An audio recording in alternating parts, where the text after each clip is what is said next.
Hi everyone, Vache here from recordingstudio9.com and thanks for joining me again today. And today we are discussing, reviewing and setting up the Behringer's UCA222 USB audio interface.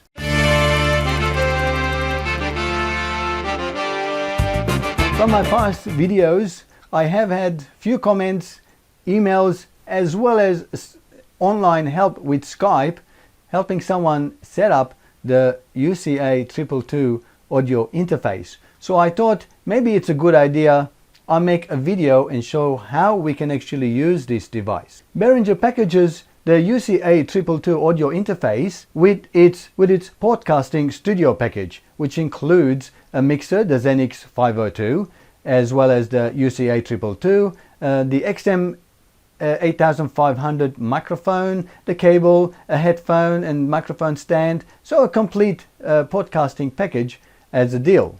But I'm not sure why Behringer actually did that, because Behringer could have easily supplied the 502 USB or the 802 USB as its audio interface, not requiring the UCA222 audio interface. I mean, there are advantages and disadvantages in using this UCA222 as an audio interface rather than having the mixer directly USB, and we'll discuss that. Obviously, the disadvantage would be the extra cables you need to connect to the mixer and so on, where with the USB mixer like the Q502 that I have sitting right there, you plug straight into the computer and no other cabling required.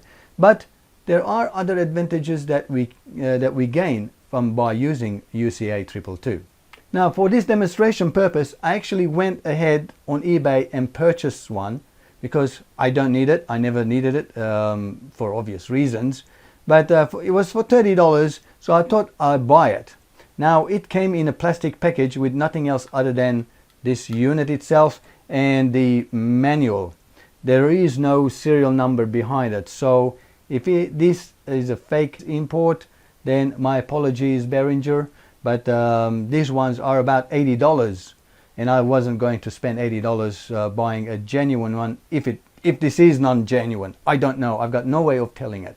It does work. It does exactly what it says it needs to do. So we'll find out. We'll test it out. We'll find out how it will work. Let's have a quick look at the Behringer's UCA222. It does have two RCA inputs, which are line level, and it also has two RCA outputs for external active speakers.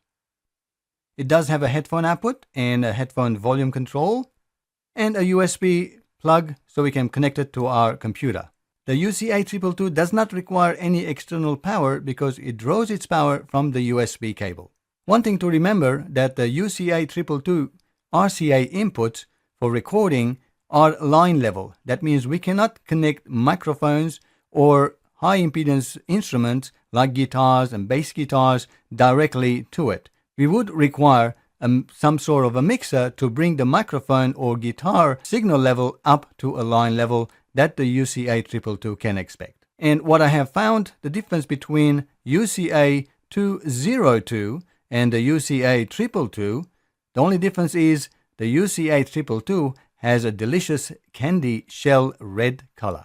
The specifications for the UCA222 USB audio section specifies 16-bit and up to 48 kHz sampling rate. Here in this diagram, we actually see a typical podcast recording setup using the Xenix 502 mixer, the XM 8500 microphone, the UCA222 interface, and a PC. And here is a diagram layout for a typical connection to connect the non-USB audio mixers to a PC to record audio mixer's main audio output onto the PC using the UCA222, and also some active monitors to listen to them. If you want to connect guitars or bass guitars or other instruments to the UCA222, here's a typical connection layout to connect electric guitar to a PC to record from FX pedals audio output onto the PC, remembering that the UCA222 only accepts line level signal. Most audio mixers will actually have a 2-track output and input on their panels. These are typically connected to cassette decks or other digital recording mediums. to record the main output of the mixer of the performance, or to play back background music during rest times. It is also a great idea to actually have active or powered studio monitor speakers connecting to the UCA222. And the MS-20 from Behringer is a great example, because the MS-20 actually has an RCA input for its analog input. It also supports optical input for its audio that can be connected to the UCA222's optical output. If you have a speaker with different configuration for sockets, then you do require a different cable that matches the connection. So let's quickly run down on all of the gear and the cables that we require for this demonstration. We do have our Xenix 502 mixer and the UCA222. We will require at least 1 or 2 RCA leads. We will require studio active monitors, and of course some pair of headphones and our laptop or PC. The first thing to do is to connect the first set of RCA into the output of our Xenix 502 mixer.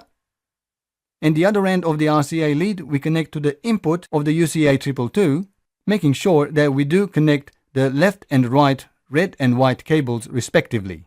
Next, we connect the second set of RCA leads to the RCA socket labeled output on the UCA222. And then the other end of the RCA we connect to our speakers.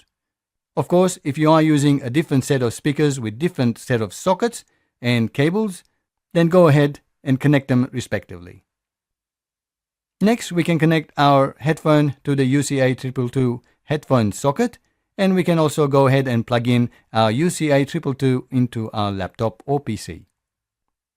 Of course, we can go ahead and now connect our microphone to the mixer using the XLR cable. The next important step is to download and install the Asio audio drivers for the Behringer UCA222.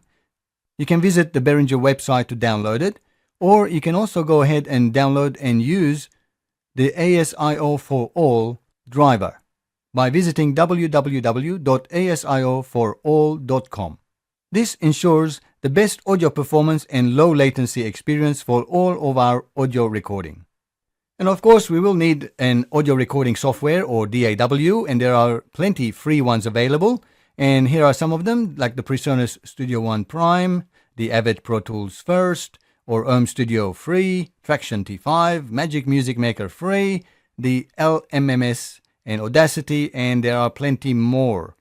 But in my example, I'm going to be using PreSonus Studio One Prime because I already have a video showing you how you can set up a template and record podcasting using Studio One Prime.